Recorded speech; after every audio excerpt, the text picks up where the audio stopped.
એક દેશ કે જે માંડ વર્ષોની ગુલામીમાંથી મુક્ત થયો, મુક્ત થતાની સાથે પણ ઝઘડા થયા, ધર્મના આધારે દેશના ભાગલા થયા અને પછી ભારત દેશ કે જ્યાં બહુમતી હોવું એ જો હિન્દુઓ માટે વારંવાર અપરાધ જેવું સાબિત થતું હોય તો શું આ દેશ માટે ખૂબ મોટી ચિંતાનો વિષય નથી?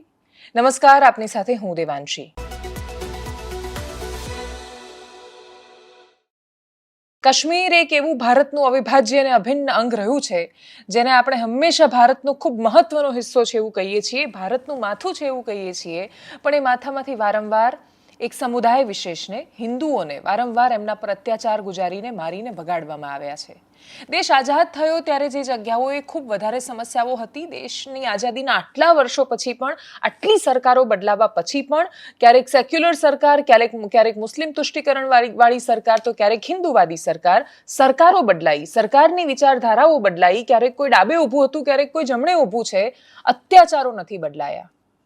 આ દેશના પશ્ચિમ બંગાળમાંથી પણ એક એવી ઘટના સામે આવે કે જ્યાં એક સમુદાયને, એક વ્યક્તિને એટલા માટે મારવામાં આવે કેમ કે વકફનો એમને વિરોધ કરવો છે અને સામેવાળો હિન્દુ છે. કોઈને માત્ર હિન્દુ હોવાના કારણે મારી નાખવામાં આવે. જમ્મુ કાશ્મીરમાં તો ટુરિસ્ટ પર હુમલો થયો.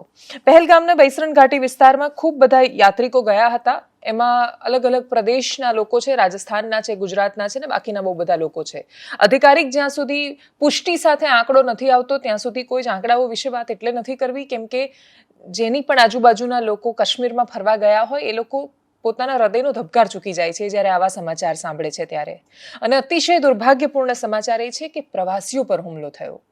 સેનાના વેશમાં માણસો આવ્યા, ઘોડા પર રહેલા માણસને પૂછ્યું કે તમે કયા ધર્મના છો? એ હિન્દુ હતા તો મારી નાખ્યા, એના માથામાં ગોળી મારી. ત્યાંથી જે વિડીયો સામે આવ્યો એ અતિશય કરુણાસભર છે, અરેરાટી ફેલાવા વાળો છે, નરસંહાર કરવામાં આવ્યો હોય એ પ્રકારના દ્રશ્યો છે. પ્રધાનમંત્રી સાઉદી અરેબિયા છે, તમે ટાઈમિંગ જુઓ, પ્રાઇમ મિનિસ્ટર સાઉદીમાં છે, અમેરિકાના ઉપરાષ્ટ્રપતિ JD વાન્સ ભારતમાં છે, એ સમયે આ હુમલો થયો છે. આ હુમલા પહેલા થોડા દિવસ પહેલા જ તમને એક સ્પીચ બતાવી હતી, એક વક્તવ્ય હતું જે અસીમ મુનીરનું હતું, પાકિસ્તાનના આર્મી ચીફનું, અને પાકિસ્તાનના સર્જનના આટલા વર્ષો પછી પણ, પાકિસ્તાનને બંટાધાર કરી નાખ્યા પછી પણ એ જે હિન્દુ માટેનું એ ગ્રંથિ જે એમના મગજમાં છે એમણે એ રીતે બોલી રહ્યા હતા કે મુસ્લિમ કેવી રીતે હિન્દુ કરતા અલગ છે. એ માત્ર અલગ હોવાની વાત નહોતા કરતા, એ કટ્ટરતા રોપી રહ્યા હતા. પણ એ પાકિસ્તાનના મુસલમાનમાં રોપાય તો એ બહુ સ્વાભાવિક છે કેમ કે એ તો પાકિસ્તાનના આર્મી ચીફ છે. અત્યાર સુધી જે પણ હુમલા થયા એ સેના વચ્ચે થયેલી અથડામણ હોય, આતંકવાદીઓનો સેના પરનો હુમલો હોય, બહારથી બીજા દેશમાંથી આવીને માણસો આવું કશું કરતા હોય, ભારતમાં રહીને તમે હિન્દુ છો માત્ર એટલું પૂછીને જ્યારે કોઈ મારી નાખે, સેનાના વેશમાં આવે, ત્યારે બહુ ચિંતાનો વિષય છે. કોઈને ધર્મ પૂછીને મારી નાખવામાં આવે, કોઈ કવિતાઓ નથી લખાવાની, કોઈ સરઘસો નથી નીકળવાના, યુનાઇટેડ નેશન્સમાં મુદ્દાઓ નથી ઉઠવાના, કોઈ એવું નથી કહેવાનું કે હિન્દુઓ અસુરક્ષિત છે. બહુમતી હોવું એ ગુનો ન બનવું જોઈએ. પણ ભારતનો ઇતિહાસ કે ભારતની રક્તરંજિત ઘટનાઓનો ઇતિહાસ જોશો તો તમને એવું થશે કે ભલે સૌથી વધારે વાતો એની ત્યાંનું પોલિટિક્સ કે જે પણ વાતો થઈ રહી છે અથવા પ્રતિકારવાળા હુમલાઓની, એ તો 10-15 વર્ષનો ઇતિહાસ છે. એના પહેલાથી તમે કાશ્મીરનો ઇતિહાસ જુઓ. કાશ્મીરમાંથી શું કામ પંડિતોને મારીને કાઢી મૂકવામાં આવ્યા? શું કામ એ વખતે સરકારોએ પણ સાથ ન આપ્યો? શું કામ પોતાના બચાવેલા પૈસાથી એ ત્યાં ગયા છે ફરવા તો એમને ખાલી એન્ટરટેનમેન્ટ મળવાનું છે? કાશ્મીરના લોકોને રોજગારી મળે છે. એ તો કાશ્મીરને ઊંચો કરવાનો અને એને ફરી એકવાર પાટે લાવવાનો પ્રયત્ન છે. આર્ટિકલો હટી જવાથી કે પછી નિયમ કાનૂન કે કાયદા કે સરકારોથી સ્થિતિ નથી બદલાતી એનું સૌથી ખરાબ ઉદાહરણ કાશ્મીર છે. એટલા માટે કેમ કે કાશ્મીરની સ્થિતિ હવે તો બદલાવી જોઈતી હતી. ખાસા વર્ષો પછી ચૂંટણી થઈ, થોડો માહોલ બદલાશે એવું લાગ્યું, ખાસા સમય પછી ફરીથી કાશ્મીરનું જનજીવન પાટે ચડશે એવું લાગ્યું, ને એટલી જ જે વિડીયોમાં જે વ્યક્તિ મદદ કરવી છે એવું કરીને દોડતો દેખાઈ રહ્યો છે એ વ્યક્તિ કાશ્મીરનો સ્થાનિક છે. એની તો રોજગારી જતી રહી છે. કોણ જશે કાશ્મીર ફરવા માટે? એ જ્યારે કોઈ પ્રવાસીને મોતને ભેટેલા જુએ છે ને જુએ છે કે પ્રવાસી પર હુમલો જે પહેલા નહોતો થતો, બહુ સામાન્ય નહોતું આ, એટલા માટે કેમ કે તો ત્યાંના માણસો એ સમજે છે કે સફરજન જેટલા પેદા થાય છે એટલું કાશ્મીર નથી ખાઈ શકવાનું. એના કન્ઝપ્શન માટે અને ભારતના બાકીના હિસ્સાની જરૂર પડશે. કાશ્મીર ખૂબ સુંદર છે પણ એની એ સુંદરતા એને પૈસા રળી આપે એના માટે ટુરિઝમ જોઈશે, અને ટુરિસ્ટ ક્યાંથી જાય છે? તો ગુજરાતથી જાય છે, મહારાષ્ટ્રથી જાય છે, દેશના અલગ અલગ હિસ્સાઓમાંથી જાય છે.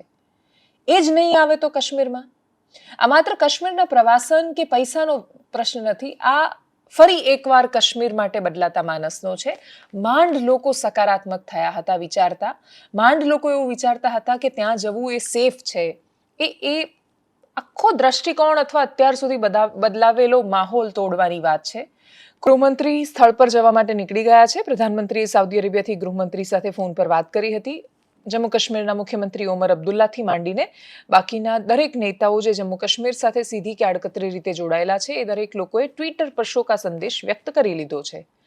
જે માણસો મૃત્યુ પામ્યા છે ને જે માથામાં ગોળી મારી દીધેલી તસવીરો સામે આવી છે એ નફરતની તસવીરો છે. એ બતાવે છે કે જ્યાં સુધી ધાર્મિક વેર ઝેર ને નફરત બધું રહેવાનું છે ત્યાં સુધી યુનાઇટેડ સ્ટેટ્સના ઉપરાષ્ટ્રપતિ ભારતમાં છે અને ભારતને એનાથી શું ફાયદો થઈ શકે, આપણે કેવી બિઝનેસ ડીલ ક્રેક કરી શકીશું, ભારતના યુવાનો માટે કઈ રોજગારીની તકો ઊભી થઈ શકશે અથવા ભારતની આટલી બધી વિશાળ પ્રાકૃતિક સંપદાનો આપણે કેવી રીતે સારી રીતે ઉપયોગ કરી શકીશું, વિદેશથી પર્યટકોને કેવી રીતે ભારતમાં બોલાવીશું ને એમને કહીશું કે આવો તમે કાશ્મીર ફરવા માટે આવો. આપણે એમને એવું નહીં કહી શકીએ કેમ કે ભારત દેશ તો ધર્મના ઝઘડાઓમાં લડી રહ્યો છે અને એટલી હદ સુધી લડી રહ્યો છે કે એ બીજાને માત્ર હિન્દુ હોવાના કારણે મારી રહ્યો છે.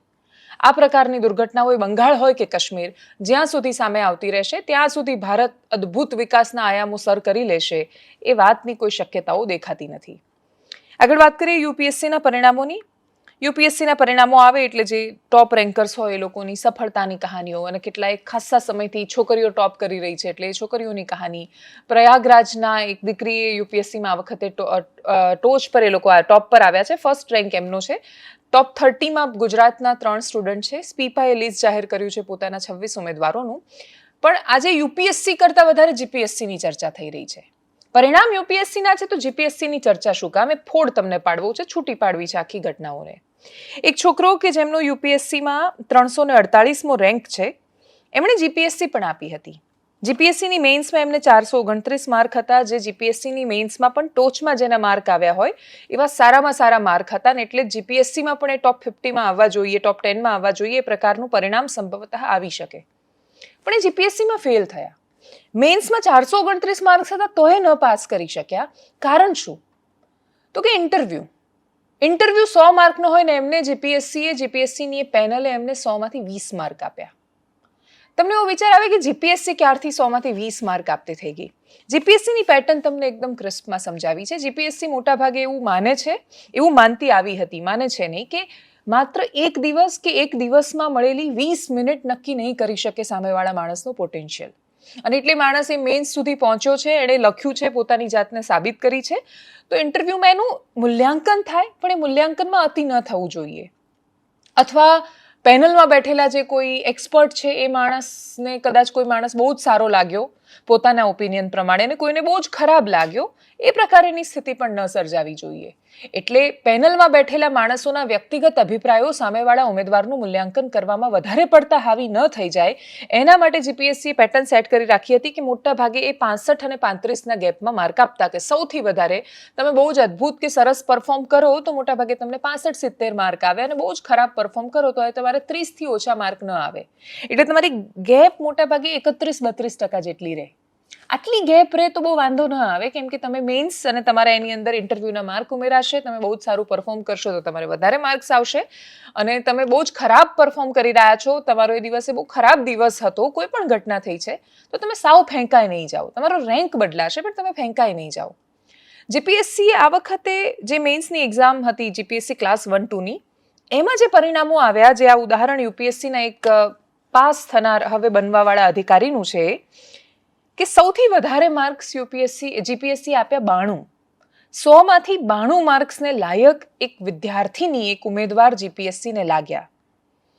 એ ઉમેદવાર કે જે તે સમયે જેમને જીપીએસસી સાથે સંઘર્ષ થયો હતો ને જીપીએસસીએ જેમને બેન કર્યા હતા અને પછી જો કે કોર્ટમાં ગયા અને પછી જીતીને પણ આવ્યા અને જીપીએસસીમાં ફરીથી આવ્યા પણ એમને 92 માર્ક્સ આપ્યા. એમને 92 આપ્યા એ પ્રશ્ન નથી, એમણે ઓછામાં ઓછા 10 માર્ક્સ આપ્યા. મતલબ એક ઉમેદવાર કે જેણે જીપીએસસીમાં મેઇન્સમાં 429 માર્ક પણ લઈને આવ્યો હોય એ જીપીએસસીની એક પેનલને એવું લાગ્યું કે આને ઇન્ટરવ્યૂમાં 20 માર્ક પણ ન મળવા જોઈએ. આ સંદર્ભે અમે જીપીએસસીના ચેરમેન પૂર્વ આઈપીએસ હસમુખભાઈ પટેલ સાથે જ્યારે વાત કરી, ઓન કેમેરા એમણે વાત નથી કરી અને ઓન કેમેરા આ વિષય પર વાત પણ નથી કરવા માંગતા કેમ કે એમની પોતાની પણ અમુક માન્યતાઓ છે. આ બધો જ દોષનો ટોપલો હસમુખભાઈ પટેલ પર ઢોળવાનો ઉદ્દેશ્ય નથી. પણ પ્રશ્ન એ છે કે એક વ્યવસ્થા સામે, વ્યવસ્થા સાથે સંકળાયેલા મોટા ભાગના લોકો જો સતત પ્રશ્ન કરી રહ્યા છે કે જીપીએસસીની એક સરસ સેટ થયેલી પેટર્ન છે, ખૂબ વર્ષો લાગ્યા છે અને પંચવર્ષીય યોજનામાંથી બહાર લાવતા, ખૂબ સમય લાગ્યો છે એનો ભરોસો ફરી એકવાર પ્રતિપાદિત કરતા.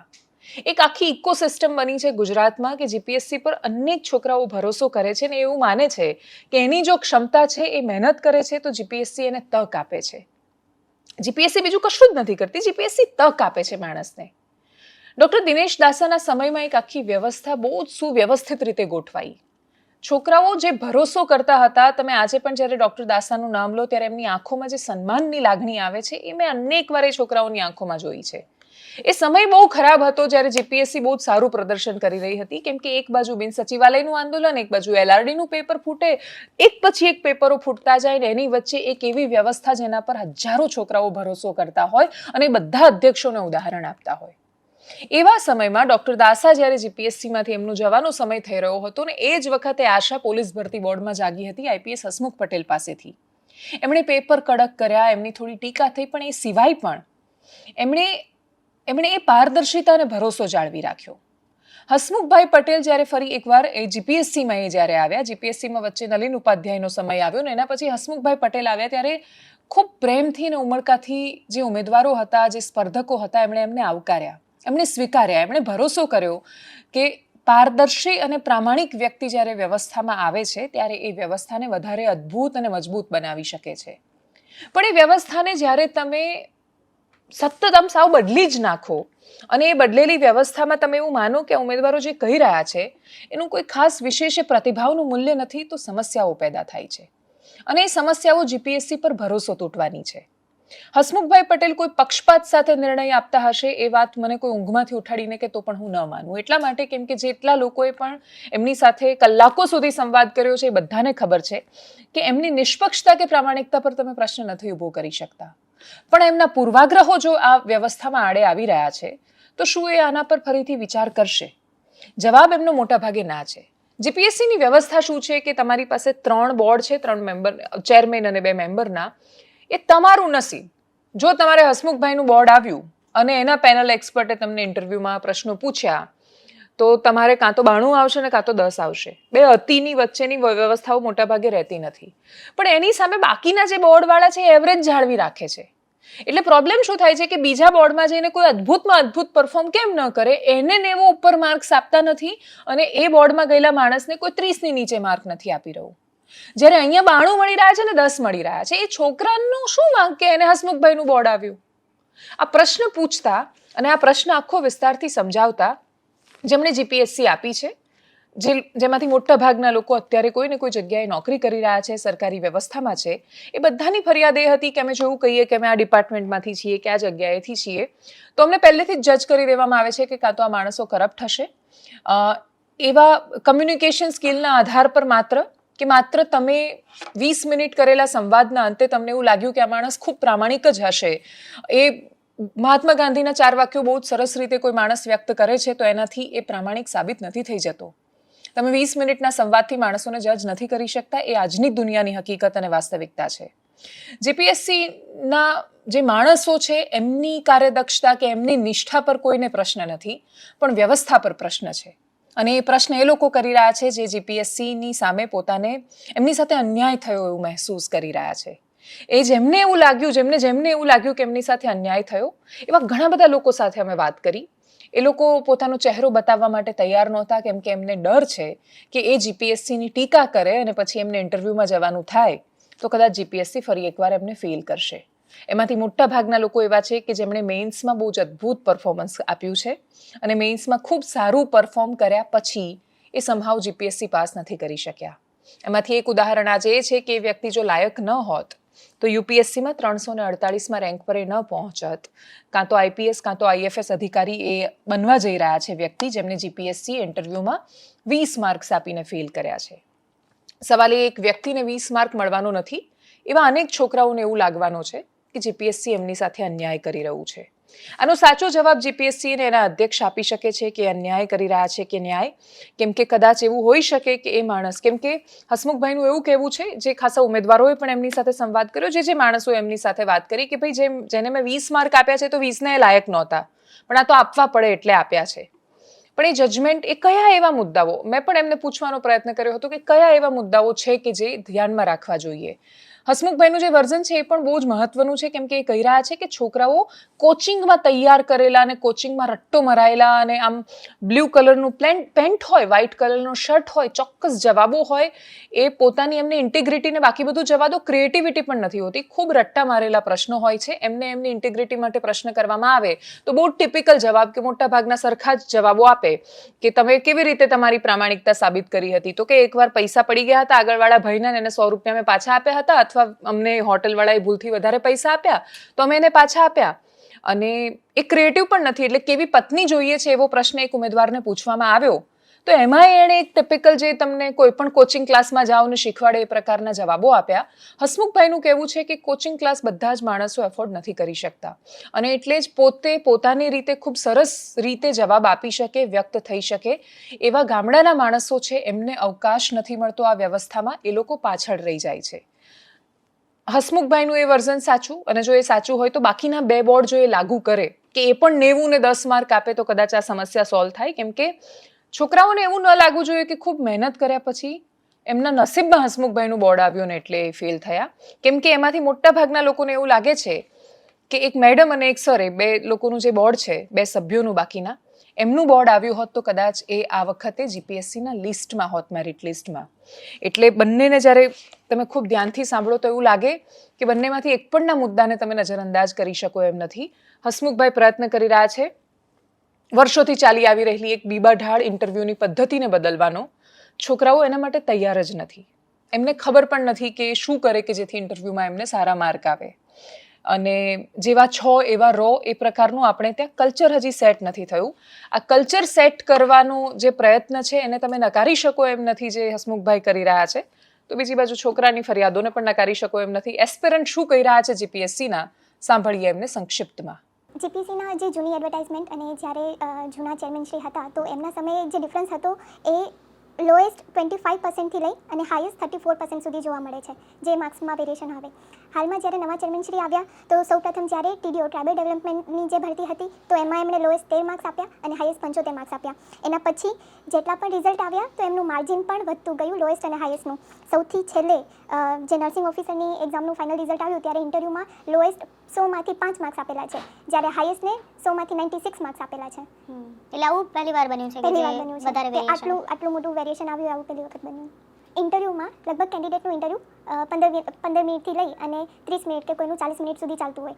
તો આટલા શોર્ટ ડ્યુરેશનમાં તમે જ્યારે વ્યક્તિને અમુક પ્રશ્નો પૂછો છો ને એના જે પ્રકારે જવાબ આપે છે એના આધારે તમે માર્ક્સ આપવાનું હોય, પણ એ માર્ક્સનું વેરિએશન આટલું જ્યારે વધી જાય છે ત્યારે નુકસાન છેવટે જે મહેનત કરે છે વિદ્યાર્થીને થાય છે.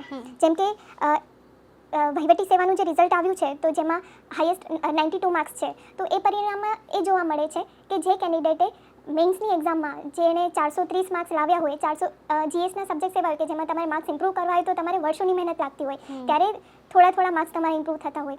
તો આવા માર્ક્સના વેરિએશનના લીધે જેને મેઇન્સમાં સૌથી ઓછા માર્ક્સ છે એને આટલા બધા માર્ક્સ આપીને એને પાસ કરી દેવામાં આવે છે. જેને મહેનતમાં, જેને તમામ રિઝલ્ટમાં, તમામ વિદ્યાર્થીઓમાં જેને રિટર્નમાં હાઈએસ્ટ માર્ક્સ છે અને ઇન્ટરવ્યૂમાં એટલા ઓછા માર્ક્સ આપવામાં આવે છે કે જે વ્યક્તિ રિઝલ્ટમાંથી બહાર આવી જાય છે. તો એ વર્ષોની જે મહેનત છે એ આખી એળે જાય છે, એનું કોઈ ફળ નથી મળતું.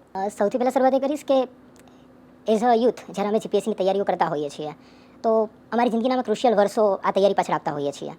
અને જ્યારે ચેરમેન તરીકે એક એવી વ્યક્તિ કે જેમણે પોતાના ભૂતકાળમાં સારી પરીક્ષાઓ સારી રીતે પરિપૂર્ણ કરી અને સરકારના અધિકારીઓ આપ્યા છે, તો દરેકની આશા હોય છે કે હા હવે અમે તૈયારી કરીએ. અમારી સાથેના ઘણા એવા મિત્રો હતા કે જે લોકો તૈયારી છોડવાના મૂડમાં હતા, પણ એ લોકોએ ફરીથી તૈયારી શરૂ કરી. અને એક માત્ર કારણ કે હા હવે હસમુખ પટેલ સર ફરીથી આવ્યા છે તો અમને લાભ થશે, અમે તૈયારી કરી લઈએ. પણ જ્યારે સૌથી પહેલો નિર્ણય આવ્યો કે જીપીએસસી ક્લાસ 1-2 સિવિલ સર્વિસની પરીક્ષામાં ગુજરાતીનું જે પેપર છે એ લેંગ્વેજના બંને પેપર છે, ગુજરાતી અને અંગ્રેજી, બંનેને ક્વોલિફાઈંગ કરવામાં આવ્યા છે. કોઈ એક વ્યક્તિને ચાલુ ઇન્ટરવ્યૂમાં ગરબા ગવડાવવાનું કહે છે, કોઈ વ્યક્તિને સિંગડા દોરવાનું કહેવામાં આવે છે. તો આનું જે રિલિવન્સ છે ઇન્ટરવ્યૂ સાથે એ ક્યાંક અમને નથી સમજાતું. એટલે આટલા માટે તેને કહેવાનું થાય કે ભાઈ જ્યારે એક સબ્જેક્ટિવિટી રહેલી છે અને યુપીએસસીમાં બી એક યુપીએસસીની પેટર્ન જોઈએ, સુપ્રીમ કોર્ટના ચુકાદાઓ જોઈએ, કોઈ સ્ટેટ હાઈકોર્ટના ચુકાદાઓ છે, દરેક જગ્યાએ આ વસ્તુ મેન્શન કરેલી છે કે ઇન્ટરવ્યૂમાં સબ્જેક્ટિવિટી રહેલી છે. માટે એનો જે ક્રાઇટેરિયા છે તો ઓલ ઓવર એક્ઝામના ટુ બી પ્રિસાઇઝ 13.2 થી લઈને 15% સુધી, આનાથી વધારે વેઇટેજ ના હોવું જોઈએ. અને એમાં પણ એઝ અ બોડી તરીકે તમારે એક રેન્જ જાળવવાની હોય છે, એનાથી ઓછા માર્ક, એનાથી વધારે માર્ક તમે ના આપી શકો. યુપીએસસી જ્યારે પણ કોઈ કેન્ડિડેટને એક એક્સ્ટ્રા ઓર્ડિનરી માર્ક આપે છે અથવા તો ઓછા માર્ક આપે છે, આઈ એમ નોટ શ્યોર, પણ એમાંથી એ વ્યક્તિ રિમાર્ક્સ મૂકે છે સાથે યુપીએસસી કે ભાઈ આ વ્યક્તિને આ કારણોથી આટલા ઓછા અથવા આટલા વધારે માર્ક અમે આપીએ છીએ. જ્યારે જીપીએસસી જેવી સંસ્થા, અને સ્પેશિયલી કહેવાનું એ થાય કે ભૂતકાળમાં જે વ્યક્તિને તમે 60 કે 62 માર્ક આપેલા છે અને જ્યારે આજે એ વ્યક્તિ આવે છે અને તમને 20 માર્ક આપી દો છો, તો કોણ સાચું કોણ ખોટું? અને ત્યારે સાચા અને તમે ક્યારે ખોટા. હા, એટલે એઝ અ કેન્ડિડેટ અમારું કહેવાનું એ થાય કે એઝ અ યુથ તરીકે કે તૈયારી કરતા એક એસ્પિરન્ટ તરીકે અમારું કહેવાનું થાય કે તમે એક રેન્જ જાળવી રાખો, તો કોઈ વ્યક્તિને અન્યાય નહીં થાય, કોઈ વ્યક્તિને વધારે માર્ક નહીં મળી શકે, વધારે ફાયદો નહીં મળી શકે. કારણ કે મેન્સના માર્ક પણ 900 જેટલા છે. તો એક વ્યક્તિ મેન્સમાં 2 વર્ષની 1.5 વર્ષની, જ્યારે આજે જીપીએસસીની સાયકલ પણ 1 વર્ષના બદલે 2-2.5 વર્ષ સુધીની થઈ ગઈ છે. તો એઝ અ યુથ જ્યારે તમે આ ક્રુશિયલ વર્ષો આપતા હો અને 2.5 વર્ષે ખાલી 15 મિનિટના જજમેન્ટ ઉપર તમે રિઝલ્ટની બહાર થઈ જાઓ છો, તો અમારા માટે, અમારા મા બાપ માટે, એક સમાજ માટે બધાને ઘણી બધી તકલીફો પડતી હોય છે. એટલે અમે તો ખરેખર પર્સનલી આ બાબતે સાહેબનું ધ્યાન એ રીતે દોરવા માંગીએ છીએ કે સર, અમને અન્યાય થાય છે. અમે તમારી પાસે જે અપેક્ષાઓ રાખી હતી એનાથી આ બધું ઉલટું થઈ રહ્યું છે. આમાં કોઈ એક વ્યક્તિના પરસેપ્શનથી આખી સિસ્ટમ ચાલી રહી હોય એવું અમને લાગે છે. એના બદલે દરેક સિસ્ટમની એક સ્ટાન્ડર્ડ પ્રોસિજર હોય છે, એને જો ફોલો કરવામાં આવે તો દરેક વ્યક્તિને ન્યાય થતો રહેશે. આવું અમારું માનવું છે. તો આ બાબતે ધ્યાન દોરવામાં આવે તો બધાને ફાયદો થશે. મારી એવી સમજણ છે કે ઇન્ટરવ્યૂનો મતલબ જ એ છે કે તે તમને 20 મિનિટમાં જજ કરવાના છે. તો પછી તમે જીપીએસસી અધ્યક્ષ પાસેથી શું અપેક્ષા રાખી રહ્યા છો કે તમને જજ ના કરે? જીપીએસસી અધ્યક્ષ પાસે અમે એવું અપેક્ષિત છે, હું નહીં પણ લાખો વિદ્યાર્થીઓની એવી અપેક્ષા છે કે જે વિદ્યાર્થીઓ કે વિદ્યાર્થીનીઓને એ જે 92 કે 96 માર્ક આપે છે અને જે વિદ્યાર્થી કે વિદ્યાર્થીનીઓને 10, 20, 25 કે 30 માર્ક આપે છે, તો એની લાયકાત શું? કયા આધાર ઉપર તમે કોઈને 92 માર્ક આપો છો અને કયા આધાર ઉપર 20 માર્ક આપો છો? જેથી કરીને આવનાર ભવિષ્યમાં 20 માર્ક મેળવનાર કે 30 માર્ક મેળવનાર વિદ્યાર્થીને એ ક્વોલિટીઝ એક્વાયર કરીને 92 સુધી પહોંચવું છે. એટલીસ્ટ એને એ તો ખબર પડે કે મને 20 માર્ક કેવી રીતે આવ્યા અને મારે ભવિષ્યમાં શું કરવું જોઈએ, એ અપેક્ષા છે. જેને ખૂબ ઓછા માર્ક આવ્યા છે, એટલે કોઈકને 10 માર્ક પણ આવ્યા છે 100 માંથી અને કોઈકને 20 પણ આવ્યા છે, અને એમાંથી એવા લોકો છે કે જે લોકો મેઇન્સમાં બહુ જ સારું પરફોર્મ કર્યું છે, એ લોકો ટોપમાં છે, એ લોકો પોતાના ઇન્ટરવ્યૂઝનો અનુભવ શું કહી રહ્યા છે? એમણે એવો શું જવાબ આપ્યો કે જેથી એમને 10 કે 20 જ માર્ક આવ્યા? એક કોમન એવી ચર્ચા થઈ રહી છે કે અમને અમારા ઇન્ટરવ્યૂ દરમિયાન એવા કોઈ પણ પ્રશ્નો પૂછવામાં આવેલા હતા કે જે એક અમલદાર, ટૂંકમાં એક બ્યુરોક્રેટને છાજે નહીં એવા એમના પાસેથી પોલિટિકલ વ્યૂ માંગવામાં આવ્યા હતા. અને એક બ્યુરોક્રેટ તરીકે પોલિટિકલ વ્યૂ આપવા માટે તમે બંધાયેલા નથી, તમારે ન્યુટ્રલ રહેવાનું હોય છે. તમે ભ્રષ્ટાચાર કરો છો કે નહીં, તમે અનૈતિક છો કે નહીં, પણ એ વસ્તુ એમને પૂછવા કરતાં ચેરમેનને ઇનડાયરેક્ટલી તપાસવું જોઈએ કે વ્યક્તિ નૈતિક છે કે અનૈતિક છે. એવા પ્રશ્નો હતા જે કોન્ટ્રોવર્શિયલ પ્રશ્નો હતા. ઉદાહરણ જો તમે આપી શકો તો? દાખલા તરીકે કોઈ એક કેન્ડિડેટને ચેરમેન એમ પૂછે છે કે તમે નૈતિક છો કે અનૈતિક, અને પ્રશ્ન કોઈ પણ કેન્ડિડેટ એવું જ કહેશે કે હું નૈતિક છું. હા, નૈતિક છું. પછી કોઈ સચિવાલય સવર્ગથી કોઈ આવ્યું હોય, કોઈ એસટીઆઈ આવ્યું હોય, કે કોઈ પણ બીજી ત્રીજી પોસ્ટમાંથી કોઈ પણ આવ્યું હોય અને ઇન્ટ્રોડક્શનમાં એવું કહે કે હું આ XYZ પોસ્ટમાંથી આવ્યો છું, તો પેલો ચેરમેન સરનો પ્રશ્ન હશે કે તમે ભ્રષ્ટાચાર કરો છો કે નહીં? તો કોઈ એવું એ પ્રશ્ન નથી કરતા. પછી તમે ભ્રષ્ટાચાર રોકવા શું કરેલું? તો કોઈ વ્યક્તિ એવો જવાબ દે કે મેં XYZ રીતથી ભ્રષ્ટાચાર રોકવા માટે મેં પ્રયત્નો કરેલા, તો ચેરમેન સર એવું કહેશે કે ના, આ તો વ્યાજબી વસ્તુ નથી, તમે નહીં કર્યું હોય, અથવા તો તમે આનાથી પણ વધારે એક્સ્ટ્રીમ લેવલ જઈને તમારે કરવું જોઈતું હતું. જીપીએસસીમાં ઇન્ટરવ્યુની પ્રક્રિયા શું છે? કેવી રીતે ખબર પડે? કેટલા બોર્ડ હોય છે? શું પ્રોસેસ છે? જીપીએસસી સંસ્થામાં અત્યારે 3 સભ્યો છે. એક અધ્યક્ષશ્રી પોતે અને બીજા 2 સભ્યો છે. દરેકનું એક ઇન્ડિવિજ્યુઅલ બોર્ડ હોય છે. અધ્યક્ષશ્રી અને તેમની સાથે એક પેનલ ચૂઝ કરવામાં આવે છે, એ હોય છે. એવી રીતના 2 સભ્યો છે, એમની પણ પેનલ હોય છે. તો હસમુખ પટેલ સાહેબ અધ્યક્ષશ્રીનું એક બોર્ડ હોય છે. ઉપરાંત આશા શાહ મેડમ છે સભ્ય, એમનું પણ એક બોર્ડ હોય છે. અને SK પટેલ સર છે, એમનું પણ એક બોર્ડ હોય છે. અને તમે જ્યારે કેન્ડિડેટ તરીકે જીપીએસસીમાં જાઓ છો ત્યારે તમારી સામે 3 ચિઠ્ઠી મૂકવામાં આવે છે. બોર્ડ નંબર 1, બોર્ડ નંબર 2 અને બોર્ડ નંબર 3. અને 3 કેન્ડિડેટને બોલાવવામાં આવે છે. ડ્રો સિસ્ટમ દ્વારા નક્કી કરવામાં આવે છે કે તમારું કયું બોર્ડ છે. અચ્છા. અને આ 3 બોર્ડમાંથી જો તમારું હસમુખ પટેલનું બોર્ડ આવે, એક ઉદાહરણ તરીકે તમારે આવ્યું આશાબેનનું બોર્ડ અને તમારા કોઈક મિત્રને આવ્યું હસમુખ પટેલનું બોર્ડ, તો શું ફરક પડે છે? હસમુખ પટેલ સરે જે માર્ક્સની રેન્જ રાખેલી છે તે 10 થી 92 માર્ક્સની રાખેલી છે. એવી જ રીતે SK પટેલ સરની જે રેન્જ છે તે 35 થી 65 માર્ક્સની રેન્જ છે. અને આશા શાહ મેડમની જે રેન્જ છે તે 35 થી 75 માર્ક્સની રેન્જ રહેલી છે. જો મારું ઉદાહરણ આપીને સમજાવું તો મારે ખુદને 70+ માર્ક્સ આવેલા છે અને મારે આશા શાહ મેડમનું બોર્ડ હતું. અને મારું ફર્સ્ટ ઇન્ટરવ્યૂ હતું. તો જે મારા સિનિયર તૈયારી કરવાવાળા લોકો છે, જેઓ હાલમાં અધિકારીઓ પણ છે, એમની પાસેથી મેં ગાઈડન્સ મેળવ્યું હતું. અને એ લોકોની કમનસીબી એવી કે એમને હસમુખ પટેલ સાહેબનું બોર્ડ આવ્યું હતું, તો એ લોકોને 20 માર્ક્સ મળેલા છે. બની શકે કે એમનો દિવસ ખરાબ હોય તો મારા કરતાં એમને 10 માર્ક્સ, 15 માર્ક્સ, 20 માર્ક્સ ઓછા આવે, એને 55-60 માર્ક્સ તો આવા જોઈતા હતા. એની બદલે એ લોકોને 20 માર્ક્સ આવેલા છે. એક પ્રશ્ન જે હું બધાને પૂછી રહી છું કે તમને એવું કેમ લાગી રહ્યું છે કે જીપીએસસી તમને અને ગુજરાતની વ્યવસ્થાને નુકસાન કરી રહ્યું છે અથવા અન્યાય કરી રહ્યું છે? મેમ, તાજેતરમાં જીપીએસસીનું ઇન્ટરવ્યૂ કન્ડક્ટ થયું ને, એની પહેલાં એકાઉન્ટ ઓફિસરનું ઇન્ટરવ્યૂ હતું. એકાઉન્ટ ઓફિસરનું ઇન્ટરવ્યૂ 4 દિવસ ચાલ્યું. એમાં પ્રથમ દિવસે ચેરમેનશ્રીનું બોર્ડ હતું. ચેરમેનશ્રીના બોર્ડમાં જેટલા પણ લોકો ઇન્ટરવ્યૂ આપ્યું એ બધાને 20ની રેન્જમાં જ માર્ક્સ છે. અને પછી ઇન્ટરવ્યૂ જે 3 દિવસ કન્ડક્ટ થયું એમાં હસમુખ પટેલ સર, ચેરમેન સરની જગ્યાએ આશા મેડમ અને SK પટેલ સરનું હતું. એમાં બધાને 35 થી 65ની રેન્જમાં ઇન્ટરવ્યૂ આવ્યા છે. એટલે પહેલા દિવસવાળા લોકોની કમનસીબી એમ કે એમ બધાને ઓછા માર્ક્સ આવ્યા. એટલે હજી પણ એવું થઈ શકે છે આગળ પણ. ઇન્ટરવ્યુમાં જે 150 માર્ક્સ કરી દેવામાં આવ્યા છે, એ નિર્ણયને તમે કઈ રીતે જોઈ રહ્યા છો? મેમ એ તો હવે અત્યારે દેખાય જ છે કે જે 10 માર્ક ઓલરેડી જેને આવે છે અને 92 માર્ક્સ આવે છે, તો ભવિષ્યમાં મારા જેવો વ્યક્તિ સ્ટુડન્ટ એઝ એ મેઇન્સમાં વધારે માર્ક્સ લાવે છે અને ઇન્ટરવ્યૂમાં મારે 150 માર્કના ઇન્ટરવ્યૂમાંથી મારે 15 જ માર્ક્સ છે, તો પછી જેને મારાથી ઓછા છે મેઇન્સમાં 70 થી 80 માર્ક્સ એને 140 માર્ક આપશે તો એ તો અન્યાય છે ને. જે લોકોને ખૂબ અદ્ભુત માર્ક્સ આવ્યા છે ઇન્ટરવ્યૂમાં, એ લોકોએ ઇન્ટરવ્યૂમાં એવું શું કર્યું અથવા એવું એમનામાં શું દેખાયું, એનો કોઈ જવાબ મળી શકે? એ લોકોએ પણ કહ્યું હશે. મેં સાંભળ્યું છે મેમ, એક ભાઈ મને આવીને કહે છે કે મારું ઇન્ટરવ્યૂ સારું નથી ગયું, 45 થી 50 માર્ક મળી શકે એમ છે મને, પણ એ વ્યક્તિને પણ 87 માર્ક આવ્યા છે. એ પોતે જ કબૂલે છે કે મારું ઇન્ટરવ્યૂ નથી ગયું અને એને 87 માર્ક્સ તો કઈ રીતે આપે મેમ? જીપીએસસી અને યુપીએસસી જેવી પરીક્ષાઓ પાછળ પોતાની એકદમ યુવાનીના 5-5 વર્ષ માણસો આપી દેતા હોય છે અને ક્યારેક કોઈ પણ વ્યવસ્થાના નામે, નવા નીતિ નિયમોના કારણે એ લોકો જ્યારે એ વ્યવસ્થામાંથી પાછળ રહી જાય, રેન્કિંગમાં પાછળ રહી જાય ને પછી તો એ આખી જિંદગી છેક સુધી રિટાયર થાય ત્યાં સુધી ચાલતા રહે, તો માણસોને છેક સુધી અજંપો રહી જતો હોય છે. નસીબ અને અન્યાય થયો એવી લાગણી જો માણસને આખી જિંદગી રહી જાય તો એ માણસો એ વ્યવસ્થાને પસંદ ક્યારેય નથી કરતા. એટલે જો આપણી વ્યવસ્થા અદ્ભુત છે તો બધાનો એના પર ભરોસો જળવાયેલો રહે એવા પ્રયત્નો પણ જીપીએસસી કરે એવી અપેક્ષા સાથે એનાલિસિસમાં અત્યારે બસ આટલું જ. જો આપ અમને યુટ્યુબ પર જોઈ રહ્યા છો તો સબસ્ક્રાઇબ કરો, ફેસબુક પર જોઈ રહ્યા છો તો ફોલો કરો, અમારા વિડીયોને શેર કરો અને સૌથી મહત્વની વાત, દેશ નાગરિકોથી મહાન બને છે. આપણે બધા જ ભારતને મહાન બનાવવામાં એટલું યોગદાન આપીએ કે રસ્તા પર કચરો ફેંકવાનું અને થૂંકવાનું બંધ કરીએ. નમસ્કાર.